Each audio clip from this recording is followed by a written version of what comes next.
Bueno, está en línea el exdiputado nacional Rafael Pascual. Rafael, ¿cómo estás? Buen día, ¿cómo va? Buen día, José Luis, un gusto escucharte. Igualmente, igualmente. Bueno, vos y un conjunto de dirigentes de la Unión Cívica Radical se han pronunciado a través de un documento en algo que está instalado en la polémica y es el rol que le atribuyen los responsables del libreto y de la construcción de la película en 1985 a Antonio Trócoli en la misma, poniendo inclusive en boca de quien había sido la esposa del fiscal Estracera expresiones difíciles para esa época, ¿no? Los que somos contemporáneos sabemos que ese tipo de expresiones serían difíciles, del estilo, y bueno, mejor que sea Macera el que hable ya que habla Trócoli, ¿no? Sí, en realidad lo nuestro fue una suerte de desagravio, eh, conscientes de que la película no deja de ser una ficción. Es bueno aclarar que desde mi punto de vista la película cumple un papel muy importante en lo que tiene que ver con clarificar lo que pasó desde el 83 en adelante. A mí me parece muy importante que el debate gire en torno a la realización del juicio de las juntas, habida cuenta de que sectores muy importantes de la política argentina desconocieron la CONADEP, que eran partidarios de aprobar de confirmar la autoamnistía implementada por la dictadura. Bueno, desde ese punto de vista, la película cumple un rol, que es el de instalar la existencia del juicio a las juntas. A mí me pasó como experiencia personal en el colegio de mis hijos, que cuando se hizo el acto relacionado con los 200 años de la libertad en la Argentina, se habló de la evidencia de vida, el punto final, y se mencionó el juicio a las juntas, que es un hecho innegable en la historia no ya de la Argentina, sino de América Latina y diría del mundo. Así que es muy importante la película, es una muy buena película, pero nosotros no podíamos dejar pasar esta reivindicación para con Antonio Trócoli, un dirigente, un defensor de la democracia, un luchador dentro de la Unión Cívica Radical junto a Ricardo Balbín durante décadas para recuperar la democracia, partícipe desde la Asamblea de la Civilidad, la Hora del Pueblo, la multipartidaria y además un ministro fundamental para la construcción de la democracia que aún tenemos desde el 1983 con Raúl Alfonsín, ¿no? Uh-huh. Bueno, me parece bien. Hace unos días conversando con Graciela Fernández Meijídez, después yo fui a ver la película, ella también lo había hecho, hablábamos de eso y lo primero que sentíamos como responsabilidad es poner en foco que efectivamente es un film, que bueno, que los autores tienen derecho, pero también hubo críticas por parte de los 4 jueces sobrevivientes que integraron el tribunal, inclusive algunos de ellos como fastidiado, diciendo, sé exactamente quién bajó línea ahí, ¿no? Bueno, están los títulos, José Luis. Sí, sí, claro. Sí, sí, sí. Están los títulos, pero bueno, insisto, yo tengo por costumbre ver el vaso medio lleno siempre, así que reivindico la oportunidad que la película da para el debate, pero esto no quiere decir que así como quienes hicieron la película tienen derecho a expresar su pensamiento, aunque sea deformando la historia, nosotros también tenemos derecho a hacer nuestras reivindicaciones. Y Antonio Trócoli tuvo una participación decisiva en la formación de la CONADEP, en la convocatoria al juicio a las juntas, padeció atentados en aquella época, le pusieron una bomba en la casa de su hijo José en Bulón, en fin, además tuvo una participación muy importante en la extradición de José López Rega. José López Rega, para si los jóvenes que escuchan, fue el asesino más importante, más brutal que tuvo la Argentina en gobiernos democráticos, ¿no? En gobiernos elegidos por el pueblo, y fue ministro de 4 presidentes peronistas, así que murió en la cárcel en la Argentina como consecuencia de la extradición conseguida por la justicia y por el gobierno del doctor Alfonsín. Sí, bueno, digamos, en esto que tiene, digamos, primero mucho de historia, mucho de disparador y, bueno, y un sesgo determinado, que es lo que se está observando críticamente, también abre la posibilidad de hablar de la época, ¿no? Y de hablar de muchas de esas cosas que ocurrieron en un contexto políticamente muy hostil, ¿no? Es decir, no está de más decir que la posición del candidato a presidente, el contendor de Raúl Alfonsín, ítalo-argentino Luder, que había ocupado la presidencia de la República Argentina en momentos de las licencias que tomaba Isabel Martínez, viuda de Perón, se allanaba, como todo el peronismo, a la ley de autoamnistía del proceso, ¿no? Y bueno, sin ninguna duda. Además, José Luis, fíjate que esa candidatura de Luder fue sostenida por lo que ellos llaman la columna vertebral del movimiento justicialista, que es el movimiento sindical, y en aquel momento Alfonsín denunció el pacto militar sindical, que está íntimamente relacionado con la ley de autoamnistía.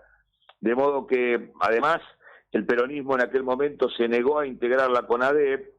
No solo en diputados no aportó sus representantes, sino que impidió que cualquier senador de cualquier partido integre la CONADEP con la mayoría que ellos tenían en el Senado. Así que después tuvieron una actuación muy fuerte en lo que fue la obediencia debida al punto final, y terminaron con el indulto establecido por el presidente Menem. Así que es bueno que la película ponga este debate sobre el tapete, porque en aquel momento las Fuerzas Armadas tenían mucho poder y fue muy valiente la decisión del doctor Alfonsín, acompañado por sus ministros, entre otros Trócoli, que es el que hoy reivindicamos, y por supuesto de los fiscales y los jueces que condenaron, hecho único en el mundo, con el poder que tenían las Fuerzas Armadas en ese momento. Para muestra basta un botón: Semana Santa y los otros intentos de golpe de Estado que hemos padecido los argentinos, ¿no? Sí, sí. Bueno, justamente, vos sabés que disparado por esto estuve buscando, encontré en la página de RTA buena parte de lo que fue mi trabajo de cobertura en ese momento de Semana Santa, tanto desde Rosada como del Congreso, y lo subí en las redes. Y bueno, pero vos eras un niño. Sí, era una criatura, efectivamente. Pero ahí estuvimos toda la semana, sin pegar un ojo, al lado de la gente, y viviendo un momento de características absolutamente excepcionales, con una movilización que fue espontánea, porque fue una decisión de la sociedad argentina, que fue maravilloso. Bueno, después vino todo lo que vino, lamentablemente. Amén de todo ello, ¿no? En este debate, te quiero traer un minuto al presente. ¿Cómo te ubicás y cómo lees toda la discusión que atraviesa Juntos por el Cambio en este momento en torno de las potenciales candidaturas o alianzas? Bueno, por supuesto, con preocupación. Yo creo que habría que hacer una adaptación al teorema de Bagrini y sacar una parte que tenga que ver con las posibilidades de acceder al poder, no desde lo económico, sino desde lo político. Yo creo que todas estas discusiones que son de superficie, porque no creo que la unidad o la unión de Juntos por el Cambio esté en riesgo, me parece que eso está debidamente consolidado por varias elecciones, y bueno, la posibilidad del éxito, la posibilidad del triunfo es lo que hace que se generen estas discusiones. También, párrafo aparte, merece en este análisis la posibilidad o no de que haya PASO. Realmente yo estoy convencido que las va a haber. Creo que el gobierno no va a poder conseguir el número suficiente, pero sobre todo porque me parece que al que no le conviene que no haya PASO es al gobierno, porque en realidad lo que disciplina, lo que verticaliza es la posibilidad de la expectativa de triunfo.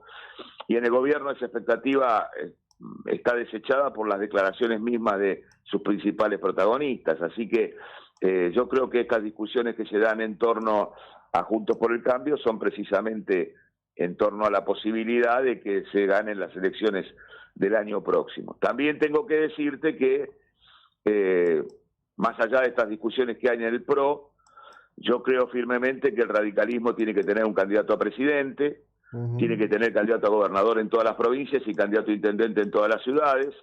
Nosotros somos un partido político, no somos una entidad intermedia, dicho esto con todo respeto por la importancia que las entidades intermedias tienen en la vida de una sociedad, pero nosotros como partido político aspiramos a transformar la sociedad, a llevar nuestras ideas, y para eso tenemos que tener candidatos en todos los rubros para poder llevar adelante estas ideas y estas transformaciones. Por supuesto que dentro del marco de Juntos por el Cambio participaremos de una PASO con la suerte que la ciudadanía nos asigne.